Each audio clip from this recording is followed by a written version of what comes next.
Good morning. This is Dave Cotter with Integrity Capital, and we are going to perform a education video for startup businesses and how to obtain financing because it's extremely difficult.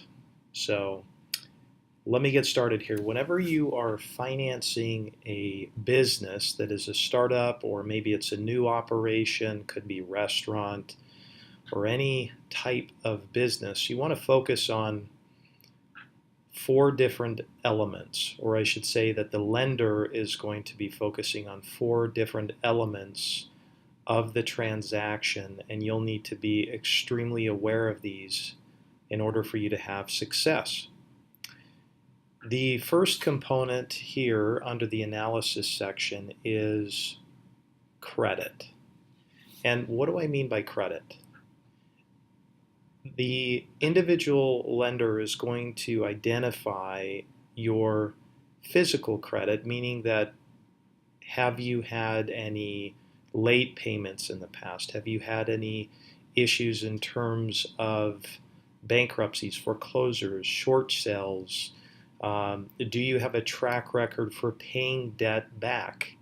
They're going to pull your credit to identify not only just a FICO score, which typically they want to see at least 700 or higher. If you're lower, that's fine. But typically speaking, they want to see a track record of being able to pay debt back. And just if there's been any particular issues in the past. So if there are issues of credit in the past, it'll be imperative that you are able to document exactly what it is that happened with your credit, why it happened, and why it's not going to reoccur again. And typically, a lender will want to see a certain amount of time pass prior to them actually lending you money. So, for example, if you had a bankruptcy, they generally like to see 6 to 7 years. There are exceptions to that, but these are just generalizations.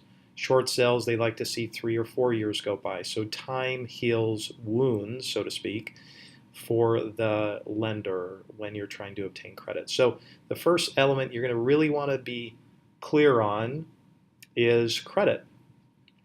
Is your credit okay? A great way for you to start is to pull your credit. You could go to any site online, Credit Karma, there's free credit reports, and pull what is called a tri-merge, all of the reporting agencies, there's 3 of them, and identify what your FICO is and if there's any specific issues.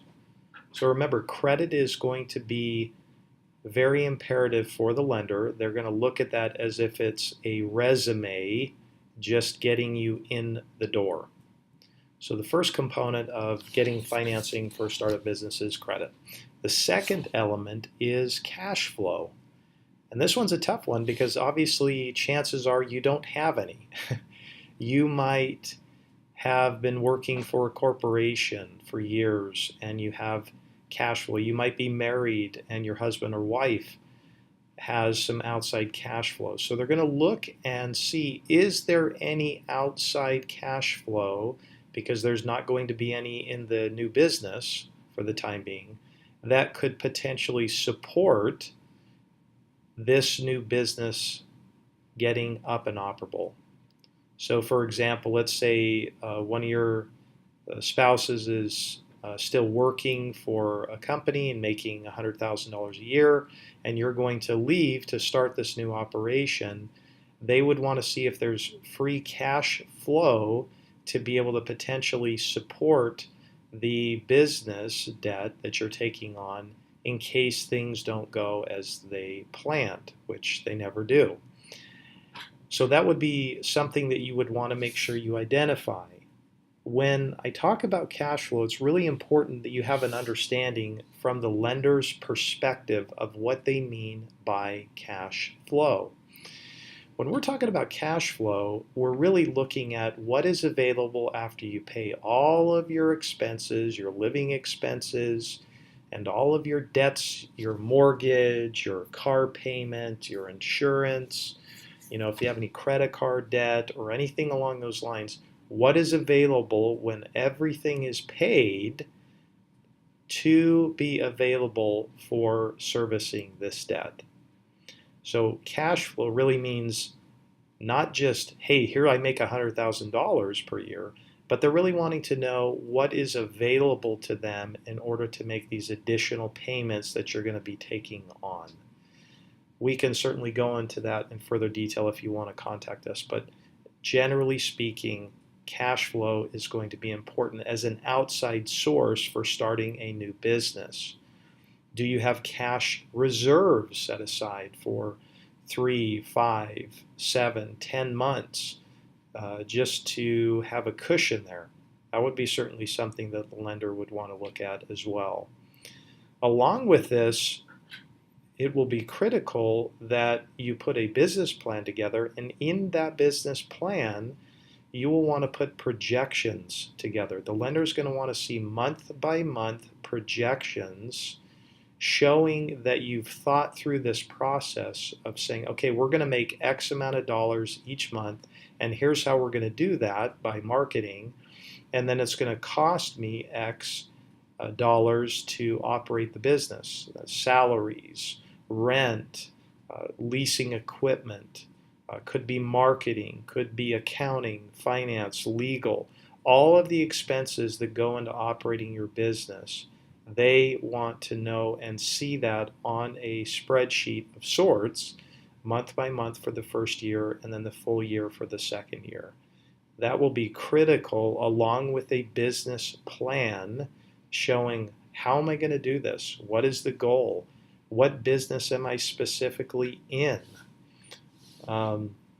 They're going to want to see things like, what am I going to do for marketing? How am I going to generate that? What people do I need to have in this business in order for it to be successful? What are the barriers of entry to get into this business? How long is it going to take me to be profitable? Is that going to take 3 months, 6 months, a year, 2 years? And if so, how are you going to finance the shortfall when you have negative cash flow for the first year or so? All of these things will become critical in you being able to obtain financing for a startup business, because cash flow is king from the lender's perspective. So cash flow, think in terms of personal cash flow that we just talked about, and then business cash flow, meaning projections and a business plan, so they understand all of the details. And by the way, writing a business plan is just as much for you as it is for the lender. And the reason why is because it forces you to go through a discipline of understanding all the elements that go into actually making this successful. So again, a real critical thing to understand. The third thing is in this analysis and getting a loan for a startup business is collateral. And collateral is just like it sounds. What specifically, if the lender is lending you $100, $200, $300, $400, and so $1,000, what are they going to lien? What are they going to take as collateral against the loan? A lot of times they're going to look to your personal home. Do you have any equity in the home that they can take a second on your house? Maybe you own it free and clear. You could certainly pledge that as collateral. Maybe you have some land, or maybe you have some rental properties, or perhaps you're actually going to buy a building in order to obtain the financing and put yourself in an actual operation as an owner-occupied small business loan. So either which way, lenders are much more apt to give you a loan if you actually have collateral. It's extremely difficult to obtain financing with no collateral. And equipment is collateral, it's considered collateral, but it's on the bottom of the food chain. Lenders are not big fans of equipment because it depreciates so fast and it loses its value. So they don't give it the same value as it would be for a piece of real estate or so. So again, collateral is something that is extremely, incredibly important for you when you're trying to obtain a loan for financing your startup business. So again, credit, remember your personal physical credit in the background there, cash flow, personal cash flow, hitting the bottom line, available to service debt, and then business cash flow, projections with a business plan, and then collateral. What is it they're going to lean against the actual loan they give you in order to secure their position? The reason why is because if they ever foreclose, Lord willing, that they would have something to lean against. Finally is credibility. And what do I mean by that? Credibility is you and your experience, and just from an ethical perspective as well. Are you somebody that they can trust? Do you have history working in this space? If you're going to go start up a restaurant, have you run a restaurant? Have you managed a restaurant for 3, 5, 10 years? Have you been a manager of some sorts? They want to see that you have the credentials in order to substantiate starting this new business. Can you pull this off? Do you actually understand the business? We all understand that there's just wisdom in being in a certain industry. You know all the ups and the downs and the pitfalls, and so you can navigate those, and you have a realistic perspective when you're getting into the business versus just a very nominal understanding through reading or talking to other people. You have first-hand experience, first-hand knowledge in financing. So again, those are just sort of the high-level credit, cash flow, collateral, credibility in order to obtain a loan. And what I want to talk about as I close up here is the financing instruments. What specifically could you utilize in order to actually obtain the loan? So what is the product, so to speak, in order to get you over that finish line? So if you needed to borrow $100,000, what way could I do that? Well, there's really two products in the Small Business Administration lending programs. These are federal programs that are utilized through local banks, institutions. One is called a 7A and the other is called a 504. The 7A is one loan. It is typically, if there's no real estate collateral, it's a 5 to 7 year fully amortizing loan. If it is a real estate based loan, then it's typically 25 years. And again, it's fully amortizing. And that means that there's no balloon. It doesn't ever balloon. It'll go for the full 7 years. It'll go for the full 25 years. Generally speaking, they're floating rates. They use prime as the index to obtain the interest rate. So if prime is 3.5, they might say, we're going to lend you prime plus 2. And so that would make it 5.5 for your rate. The other element of that is it has a prepayment penalty of what is called a 5-3-1. It means that it's, if you paid off in the first year, it's 5%. If you paid off in the second year, it's 3%. If you paid off in the third year, it's 1%. And then every year after that, it is open. So you can pay it off at any time. So generally speaking, a 7A will have a prepayment penalty of a 5-3-1. The other thing you need to be aware of is that the 7A program can be expensive. They charge anywhere from 2 to 3% of the loan amount.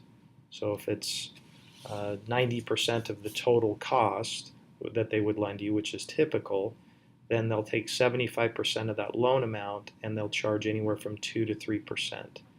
It can get financed in the loan, but again, you are paying it over time.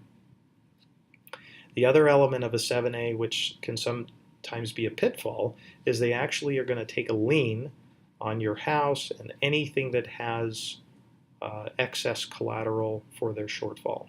So if there's a shortfall for some reason, they have a calculation, then they're going to take a lien on your real estate. So again, I'm not going to go into great detail on this, but generally speaking, that is how they will proceed. The second aspect is what's called the 504. The 504 is two loans. The bank will actually finance 50% of the total cost as a first trust deed, and then the what's called CDC, or Certified Development Corporation, will finance up to whatever the remaining balance is. So if they'll lend 90%, they'll finance the additional 40%, and so you have a 50% on the first, 40% on the second, and then you come in with the 10% left. And in that second trust deed, through the Certified Development Corporation, they will fix it for 20 years, and they have interest rates they'll publish on a daily basis or weekly basis that will give you your all-in interest rate. Again, that is going to come with its own set of fees that are fairly close to the 7A. There is an extremely hefty prepayment penalty on the second loan, which is fixed for 20 years. It's a 10-year declining, so 10, 9, 8, 7, 6, 5, 4, 3, 2, 1. If you paid off in the first year, it's 10%, 9% in the second, 8%, and so on. So again, it can be a good loan, but it does come with its own set of challenges. You have two loans, two lenders, and it can be a little bit of an arduous task. And typically speaking, they do not lend on anything that is not collateral based for the 504 loan. The benefit of the 504 loan is they really don't take excess collateral, necessarily speaking, as the 7A does. So a lot of people like that. Finally, you could just utilize equity, and this is pretty simply put. Family, friends, could be putting it out into crowdfunding or something to the like in order to obtain that type of financing. Could be in the form of equity that converts to debt, could just be equity or giving percentage of the company, but generally speaking, there's not a necessary time frame, or you're not signing a note. So that's the difference between a SBA loan and the actual debt itself.